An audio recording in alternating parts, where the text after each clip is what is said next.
नमस्कार, मी सचिन जाधव, मोटर मालक कामगार वाहतूक संघटना महाराष्ट्र राज्याध्यक्ष।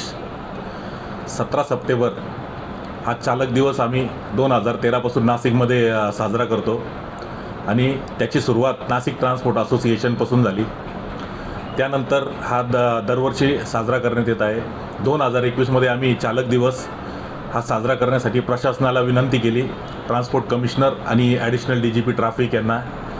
त्यांना ही संकल्पना चांगली वाटली आणि एक दिवस चालकाचा सन्मान झाला पाहिजे। चालक हा आपल्या अर्थव्यवस्थेचा आणि देशाचा अविभाज्य घटक आहे हे आम्ही समजावून सांगितलं आणि त्यांनी त्यासाठी आम्हाला प्रतिसाद दिला व 17 सप्टेंबर 2021 पासून प्रशासनामध्ये RTO विभाग आणि ट्रॅफिक विभाग ह्या सर्व ठिकाणी चालक दिवस मोठ्या उत्साहात साजरा होतो। तसेच महाराष्ट्रातील सर्व संघटना पण हा चालक दिवस साजरा करतात।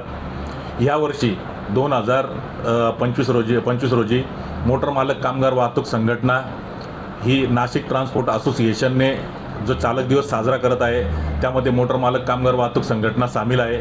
मी सर्व वाहनधारकांना विनंती करतो व ट्रान्सपोर्टरांना पण विनंती करतो का ह्या चालक दिवसासाठी आपण सर्वांनी आडगाव येथील राधाकृष्ण हॉल बँक्वेट हॉल इथे यावे व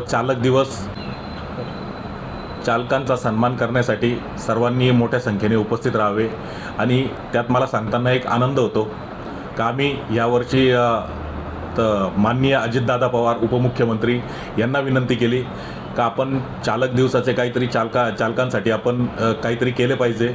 आमचा वाहतूक व्यवसाय खूप अडचणीत आहे आणि त्या अडचणीतून काढण्यासाठी चालकांसाठी ज्या योजना आहे त्यांच्या वैद्यकीय सुविधा वगैरे किंवा रस्त्यामध्ये त्यांना होणारे प्रॉब्लेम्स जसा भ्रष्टाचार म्हणा त्यासाठी अजितदादांनी आम्हाला आश्वासन दिलं आहे का भविष्यात आपण 100% त्यासाठी आपण प्रयत्न करणार आहे आणि चालकांना जसे फॉरेनमध्ये चालकांना जो मान सन्मान आहे तोच मान सन्मान आपण मिळवून देण्याचा प्रयत्न करणार आहे। त्यामुळे मी अजितदादांचे पण मनपूर्वक आभार मानतो आणि ह्या वर्षीचा चालक दिवस हा अविस्मरणीय आणि ऐतिहासिक असेल असे सांगून सर्वांना मी चालकांना आवाहन करतो का सर्वांनी आडगाव येथील राधाकृष्ण बँक्वेट हॉलमध्ये चालक दिवस साजरा करण्यासाठी उपस्थित राहावे। धन्यवाद।